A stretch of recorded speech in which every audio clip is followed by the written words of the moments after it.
Hello दोस्तों, आप सभी का हमारे यूट्यूब चैनल पर हार्दिक दिल से स्वागत है। दोस्तों, अगर आप चैनल पर नए हो तो चैनल को सब्सक्राइब जरूर कर दें। तो भाई आरजीपीवी के और सेमेस्टर सेशन एग्जामिनेशन स्टार्ट होने को ही हैं। तो दोस्तों, बहुत सारे स्टूडेंट जो कि हिंदी मीडियम के हैं रेगुलरली कमेंट कर रहे हैं, डाउट्स आ रहे हैं उनके मन में कि भाई क्या हम लोग आंसर हिंदी में लिख सकते हैं क्या। तो दोस्तों, आज की इस वीडियो में आपका डाउट्स क्लियर हो जाएगा कि भाई हिंदी में लिखना है कि नहीं लिखना है, या फिर कोई स्टूडेंट जो चाहे कि भाई 4 एग्जामिनेशन इंग्लिश में लिख दें, 1 एग्जामिनेशन हिंदी में लिख दें, तो ऐसा क्या पॉसिबल है। तो दोस्तों, आज की इस वीडियो में आपका डाउट क्लियर हो जाएगा। तो चलिए दोस्तों, वीडियो को स्टार्ट कर लेते हैं।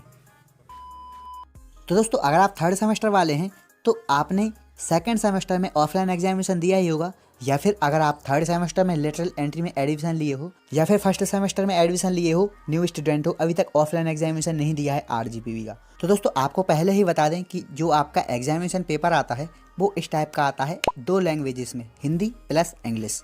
एज अ एग्जाम्पल हमने यहाँ पर एक क्वेश्चन ले लिया, why India is called a mega biodiversity centre, how many hot spots are present in India. अब दोस्तों, जब इसको ऑलरेडी ही इंग्लिश लैंग्वेज में दे दिया है तो फिर रिपीट क्यों कर रहा है, हिंदी में क्यों दे रहा है। दोस्तों, इसका रीज़न यही है कि भाई एग्ज़ाम खुद ही बोल रहा है कि जो हिंदी वाले हैं वो हिंदी का क्वेश्चन पढ़िए और हिंदी में आंसर लिखिए, साथ साथ जो इंग्लिश मीडियम वाले हैं वो इंग्लिश में क्वेश्चन पढ़िए और इंग्लिश में आंसर लिखिए। अब ये बात अलग है कि आपको एग्जामिनेशन फॉर्म फिल करते समय ऑप्शन नहीं दिया जाता हिंदी का, इंग्लिश का। लेकिन दोस्तों, अगर ऐसा होता कि सिर्फ इंग्लिश लिखना है तो भाई एक ही लैंग्वेज में आता ना आपका एग्जामिनेशन।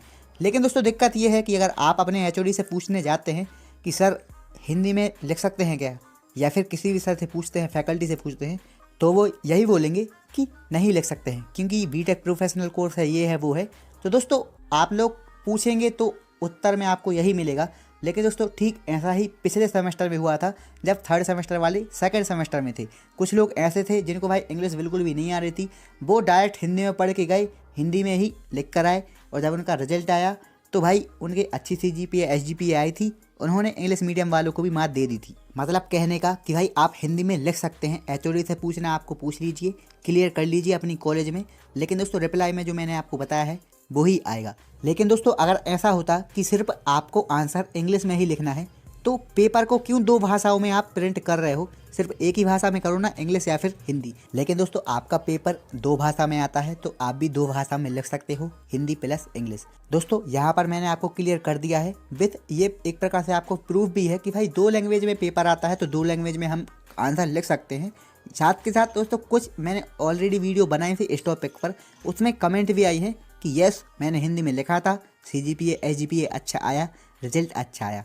तो अगर आप चाहते हैं कि भाई उसकी जो कमेंट है मैं एक वीडियो में ड्रॉप करूं, मेरा कहने का मतलब आपको एक प्रकार से प्रूफ दूं जो कि बिल्कुल रियल रहेगा, जिससे कि आपको बिल्कुल क्लियर हो जाएगा। तो भाई इसके लिए आपको कमेंट में करना पड़ेगा yes I want to proof. तो दोस्तों, आपको एक काम और करना है, अपने कॉलेज में एक बार और पूछ लेना है, क्योंकि दोस्तों मैंने आपको तो यहाँ पर बता दिया, लेकिन हो सकता है आप कुछ गलती करके आ जाओ पेपर में, हिंदी में तो लिख कर आते हो लेकिन कुछ का कुछ लिख कर आ जाओ, फिर आप मुझसे बोलोगे। इसलिए भाई अपने कॉलेज में क्लियर कर ले, और मैंने क्लियर कर दिया है। तो दोस्तों, आई होप वीडियो इन्फॉर्मेटिव रहा होगा। तो अगर आप चैनल पर नए हो तो चैनल को कर दे सब्सक्राइब, वीडियो को कर they like. Thanks for watching.